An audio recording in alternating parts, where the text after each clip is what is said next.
nom du Père, du Fils et du Saint-Esprit, ainsi soit-il. Eh bien, chers frères, vous avez entendu le récit du premier miracle de Jésus relaté dans l'Évangile, le premier miracle que Saint Jean appelle un signe, puisque les miracles de Jésus ne sont rien d'autre que des signes. Des signes de quoi? Il veut nous signifier quelque chose, nous montrer quelque chose. Eh bien, c'est sa provenance divine. Il veut nous montrer, Jésus, qu'il est bel et bien l'envoyé de Dieu. Et pour cela, eh bien, il faut montrer par des signes qui ne trompent pas. Des signes qui transcendent la puissance humaine, la puissance naturelle. Et voilà pourquoi on va appeler ces miracles des faits surnaturels, c'est-à-dire au-dessus des capacités de la nature humaine. Et le but de ce miracle, c'est de nous montrer aux contemporains de Jésus que Jésus est bel et bien envoyé de Dieu. Et donc, en faisant des miracles, Dieu garantit à notre raison humaine que Jésus est bel et bien envoyé, et donc il faut l'écouter, qu'il est raisonnable d'écouter Jésus et de croire ce qu'il nous dit. Vous voyez, donc la foi, c'est très important de le saisir, parce qu'aujourd'hui, il y a une grande confusion sur ce sujet. La foi s'adresse avant tout à notre raison, notre intelligence. Mais la foi, cet enseignement, va nous décrire des choses que nous ne voyons pas, auxquelles nous n'avons pas accès. Et on appelle ça les mystères. Alors, croire justement des mystères, des choses qui dépassent la raison humaine, est-ce que c'est irrationnel? C'est la vraie question. Est-ce qu'il est déraisonnable de croire à cela? Eh bien, dès l'abord, il faut bien dire donc qu'il y a 3 niveaux, si on peut dire. Il y a le niveau de la raison humaine, l'intelligence humaine. Si on suit la raison humaine, on va dire qu'on est raisonnable ou rationnel. Il y a un niveau qui est en dessous de la raison humaine, et c'est le niveau sensible. On suit sa sensibilité, son instinct, ce qui me fait du bien. Voilà. Et vous avez aujourd'hui beaucoup d'adversaires de la foi catholique qui vont tout simplement repousser la foi catholique en disant c'est de l'ordre sentimental. Enfin, on comprend qu'il y a des gens, ça leur fait du bien dans leur vie, dans leur cœur, à croire en un Dieu, en une puissance supérieure, et puis en un Dieu en plus catholique, comme Jésus, qui est infiniment miséricordieux, rempli d'amour pour nous, qui nous sauve. Donc ça, on comprend, ça fait du bien aux gens, donc pourquoi pas, mais ce n'est pas rationnel. C'est de l'ordre sentimental, c'est en dessous de la raison. Voilà ce qu'ils nous disent. Donc le niveau de la raison, le niveau sensible en dessous de la raison, et le niveau supra-rationnel, au-dessus de la raison. Et ça, c'est en fait la vérité que Jésus précisément va nous montrer par les miracles. Il veut nous montrer que le contenu de la foi, l'enseignement qu'il nous donne, il n'est pas contre la raison, il n'est pas en dessous de la raison, mais il est au-dessus de la raison. C'est-à-dire, ce sont des vérités qui sont inaccessibles directement par la raison. On a besoin d'avoir un témoignage pour connaître ces vérités. Je vous donne un exemple très simple auquel vous allez assister dans quelques minutes. Le saint sacrifice de la messe. Il est bien évident que le saint sacrifice de la messe, la foi catholique, nous enseigne qu'il va y avoir un miracle qui va se faire ici. Que le pain et le vin vont devenir réellement le corps et le sang de Jésus. Pourquoi nous croyons ça? Parce que Jésus l'a attesté. C'est un enseignement direct de Jésus. Le pain que je vous donnerai, dit-il, c'est vraiment ma chair pour la vie du monde. Celui qui mange de ce pain et boit de cette coupe demeure en moi et moi je demeure en lui. Donc là, pour autant, vous voyez, pour croire la vérité de ce mystère, il y a 2 manières de croire à cela. Première manière, c'est que je constate. Je constate la réalité de ce mystère, mais ce n'est pas la vérité. Nous ne constatons pas, sauf si vous assistez à un miracle époustouflant, bon, comme il y en a eu quelques-uns, mais non, en règle générale, c'est pas du tout ça. Donc on ne constate pas, c'est-à-dire que ce n'est pas directement rationnel ce mystère. Croire que Jésus est véritablement présent sous l'apparence de l'hostie, du pain et du vin, après la consécration, ce n'est pas rationnel. Il faut se le dire, ce n'est pas rationnel de croire cela. Le catholique ne va pas dire « c'est rationnel de croire ». On va dire « non, ce n'est pas rationnel ». Mais ce n'est pas non plus en dessous de la raison, c'est au-dessus de la raison.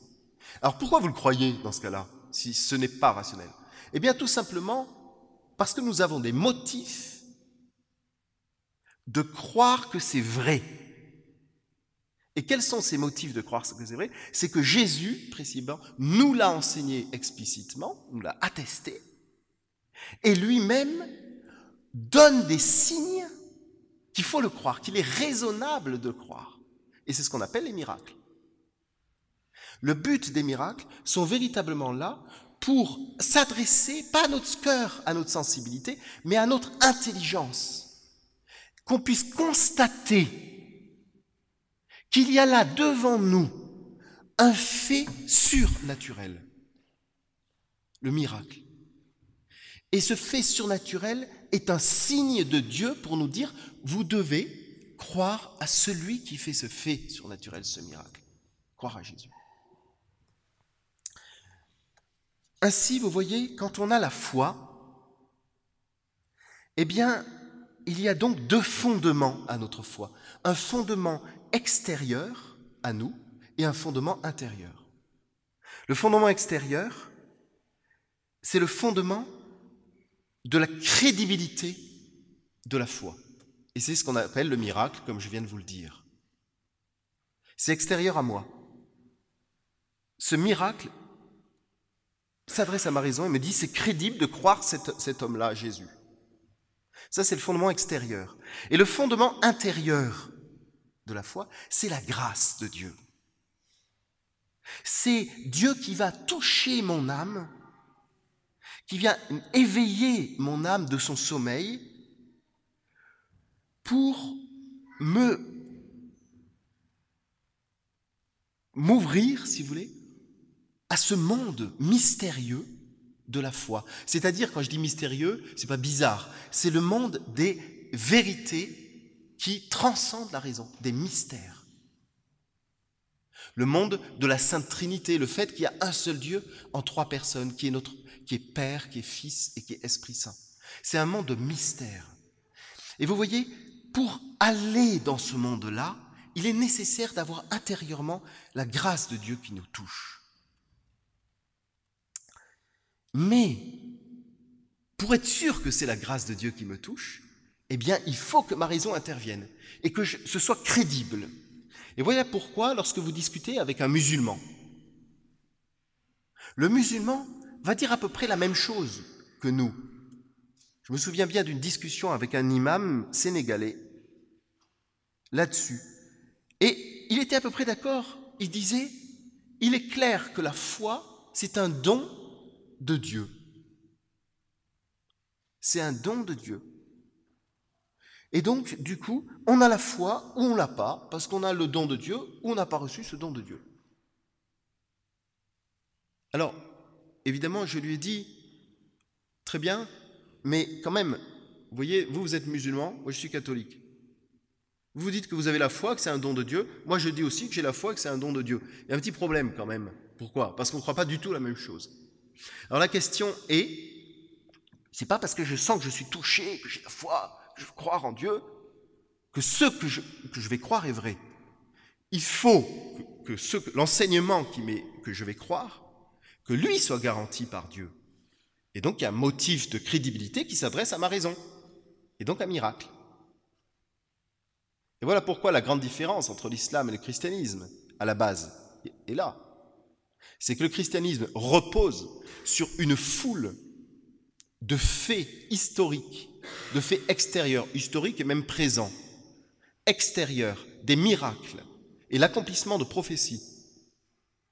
Et une grande sainteté existante, malheureusement pas dans toute l'Église, pas chez tous les chrétiens, mais une grande sainteté existante. Ce sont des faits qui s'adressent à ma raison et qui peuvent me dire, oui, là, Dieu intervient.